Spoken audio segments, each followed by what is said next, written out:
Bonjour tout le monde. Bon, on commence avec mon H4. On a eu un double top aujourd'hui en H4. Toujours la zone Chartis, la zone d'overlap en H4 qui a fait office de rappel. La clause n'est pas nécessairement belle en H4 dans le sens où on est en dessous d'une moyenne de prix, en dessous un peu d'une autre zone ici qui avait été travaillée. Donc ça reste à suivre. Est-ce que demain on va avoir le potentiel d'aller chercher les plus bas de la semaine? On peut présumer que oui. Les vendredis, on peut toujours s'attendre à une correction et même plus. Hein. On pourrait peut-être aller chercher cette zone-ci, possiblement. Donc à voir, il faudrait évaluer c'est quoi grosso modo par rapport ici.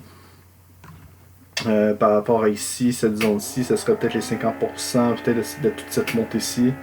Donc ça restera à voir. Bon, c'est une zone extrême, je la partagerai le cas échéant, la MM200 à 4 heures. Ça serait encore un autre 500 points. Donc ça c'est la zone extrême. Et je sais vraiment pas si on va aller là. T'sais. Donc bon, concernant notre intraday, en horaire, déjà là en horaire, on a eu un retracement.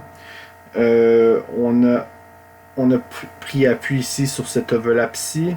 Bon, on est toujours en zone supérieure par rapport à notre mois. On est toujours au-dessus des 38.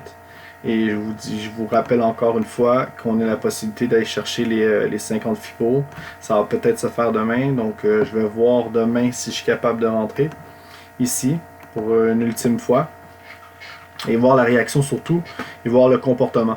Moi, je vous suggère plus d'analyser le comportement et après utiliser un suivi de tendance si jamais on a un vrai rebond, quoi que ce soit. Moi, je peux même j'afficherai une planification de toute façon en adaptation. Si on a un rebond, j'essaierai d'évaluer quelque chose qui serait intéressant pour tout le monde. Après, bon, concernant notre intraday, on avait eu un range ici en pré-market. On avait une bande basse. On avait une bande haute. Évidemment, il fallait se rappeler qu'on était sur une zone d'overlap en H4, sur un double top en H4. Vous voyez, le marché, il nous laisse quand même toujours une chance, il est sympathique. Et j'avais mentionné de vérifier votre range, de vérifier la cassure, que ce soit haussière ou non. Est-ce qu'on avait le potentiel d'aller à la hausse? Oui, on aurait pu très bien. Moi, je ne peux pas savoir à l'avance. Donc, on ne peut pas savoir à l'avance. On peut présumer évidemment, vu que la zone est plus une zone à retracement court terme, c'est sûr, mais on aurait pu très bien la dépasser. Donc le cas échéant, quand on commence à avoir des clauses en clôture qui sortent de notre range, il faut toujours surveiller le pullback. Donc ça a été fait. Vous avez eu la chance d'avoir un pullback le cas échéant si vous auriez voulu. Déjà rentré dans une première trade. Après, moi j'ai partagé à tous des zones de repli qui m'apparaissaient intéressantes pour tous. Le haut de range ici qui a fonctionné à peine, sérieusement. En scalp, j'ai rentré, mais ça a donné rien. Il y avait les 38 Fibo, notamment la zone ici, l'overlap ici que j'avais mentionné de vérifier, qui a très bien marché. Ben, très bien. Ça a une trade correcte, là, t'sais. Et du coup, moi, quand que je vois qu'on a eu une clôture ici en dessous, puis qu'on a commencé à traverser les bas overnight ici, ce que j'ai fait, mais j'ai tout simplement pris ici l'overlap. Ici, j'ai repris en vente. Donc, je suis rentré en vente ici, simplement.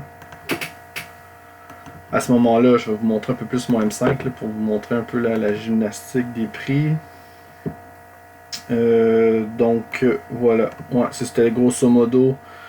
On avait ici notre point bas, notre premier point bas. Puis c'est ça qui était difficile aujourd'hui parce que le marché a vraiment affiché une certaine pression vendeuse. Hein.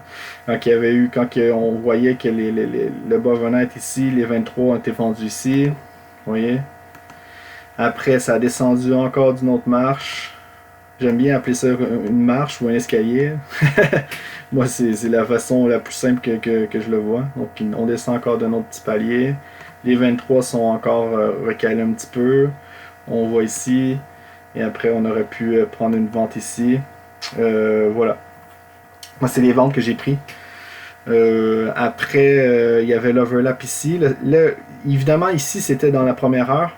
Donc, la volatilité, des fois, est un petit peu plus grande, un peu plus nerveux.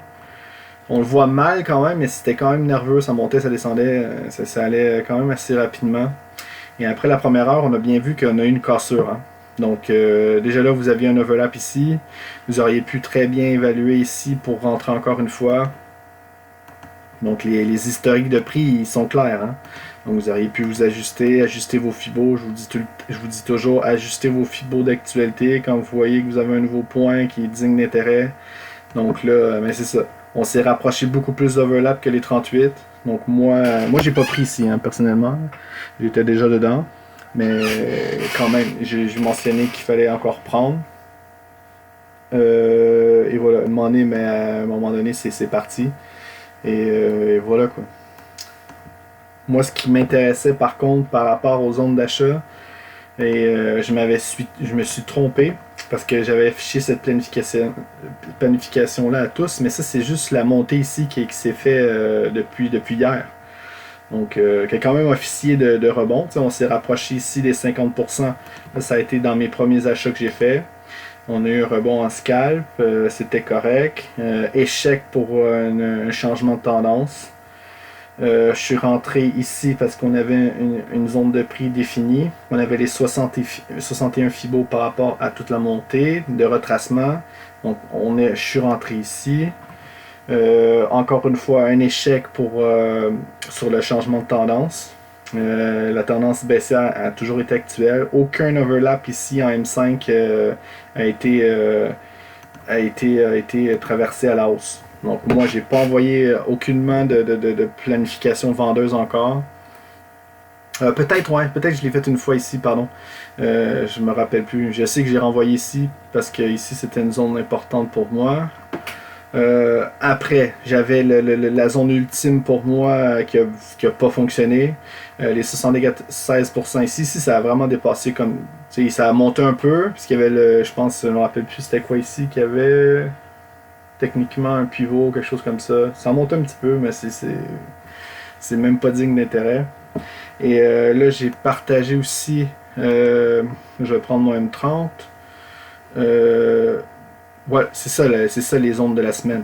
Donc, moi je parle souvent des 75%, là c'est 76%, il y en a qui marquent 74%, il y en a qui marquent 78%, mais grosso modo, la moyenne 75%. Quand vous voyez que vous avez un retracement du 3/4 de la semaine, et moi ce qui me fait dire aussi, on était jeudi. T'sais. Je disais, est-ce qu'en une journée, ils vont retracer toute la semaine? Moi dans ma façon de faire, je suis jamais fataliste. J'ai toujours un certain optimisme et je me dis toujours que non, on n'ira pas nécessairement le faire d'un coup. Demain, oui. Demain, on pourrait très bien aller chercher ce niveau-là et même pire, vu le signal. Mais pour aujourd'hui, je pense que c'était assez. Et je pense qu'il y avait un intérêt. Il y avait beaucoup de prix ici. C'était une zone qui était quand même travaillée, on peut voir ici. Et on voit bien qu'elle a bien supporté. Pour le moment, il y a beaucoup de mèches. Vous voyez, la mèche, on voit bien que la zone a été travaillée. Ce qui est intéressant, regardez toutes les clauses. À quel point c'est quand même magnifique. Là. Oui, moi j'aime ça. Là. Je suis un passionné d'analyse technique. Là. Et regardez toute la précision des clauses. Donc là, ça reste à voir tout à l'heure. Plus tard, est-ce qu'on va avoir une clause haussière au-dessus? Donc, c'est ce que j'attends, évidemment. Bon, concernant une planification ultérieure, là, j'ai pas le choix, évidemment, il faut que je m'adapte. Elle va être vendeuse. Même si j'ai des ventes, je vais continuer pareil de revendre encore. Et j'ai tout simplement envoyé comme planification à tous je la tiens effective jusqu'à la session européenne. Après la première heure, on verra ce que la première heure, la séance européenne, comment elle va commencer. Le DAX, il peut partir, hein, puis vraiment aller à la hausse. J'en sais absolument rien et ça va affecter le Dow Jones, donc je sais pas. Donc, voir qu'est-ce qui se passe. Bon, mais les zones restent quand même simples. On a un overlap ici, qui est en M30. Mais je vais aller plus sur mon M5 là, pour voir plus précisément. Je vais m'adapter ici. Voilà, on a le point haut, on a le point bas, on a les 50%. Regardez ici, la zone était quand même top. Moi, je trouve les 50% qui sont beaux. Là. Donc si on pourrait aller jusque là, ça serait top déjà là pour encaisser notre achat. Les 38, il n'y a pas rien qui converge, il n'y a pas d'overlap ou quoi que ce soit, mais gardez quand même un œil dessus, ça pourrait servir à titre de pression. Et pression temporaire, moi je vais quand même vérifier parce que les 23 ont quand même officié de pression. Donc j'y vois un petit overlap ici, mais ça c'est subtil, c'est plus pour moi. Je vais vérifier ici si j'ai un petit signal en centrique. Et c'est les niveaux grosso modo que je vais vérifier. Et on a les 61 ici évidemment. Donc les bandes sont assez claires. Les paliers, vous voyez, ça descend. Ça a descendu par palier. Ça devrait monter par palier et redescendre. T'sais. Ça devrait grosso modo faire ça. Peut-être recaler ici. Peut-être qu'ici, si c'était ici une zone de résistance, qu'est-ce qui va se passer ici? Si on va là, puis qu'on fait ça, qu'est-ce qui va se passer ici? Mais ici, vérifiez si vous pouvez rentrer à l'achat. Donc, ainsi de suite, quoi. Pour aller voir quel palier, pour aller voir ce palier-là. Vous voyez? Et vérifier si les 38 se font refluer. Pour aller chercher le palier, les 23, et ainsi de suite. Je ne commencerai pas à faire toute la gymnastique, là, mais bon, c'est grosso modo un peu la gymnastique des prix. Donc, demain, à titre de rappel, on se planifie une catastrophe terrestre. Catastrophe médium, pas terrestre. Allez voir les 50 fibos de notre mois. Et catastrophe peut-être un peu plus terrestre. Retracement des 75% du mois demain. Ce qui ferait une bonne chute. Hein? Je serais même d'avis qu'il faut vérifier les 61 aussi. C'est toutes des bornes d'intérêt, mais vérifier, tu sais. Je dis pas d'acheter, je dis pas. Moi je risque d'acheter, hein. Mais vérifier le comportement. Et après, si vous voyez vraiment un range, souvent il y a un range comme ça, comme on vit, là. En M5, vous voyez, on a un range ici. On a une borne haute, on a une borne basse. Et si vous avez une sortie haussière, et normalement le but c'est d'attendre le pullback et de prendre le pullback, c'est tout. Comme ici. Ici, il y avait une borne basse, vous voyez. Il y avait une clôture. On a une clôture ici en breakout baissier. Est-ce qu'on a eu un pullback? La réponse, c'est oui. Quelqu'un qui regarde ces petites subtilités-là, c'est intéressant. Donc moi, ça fait pas mal le tour de mon récap. Je vois pas ce que je peux dire de plus. Donc je vous dis à demain.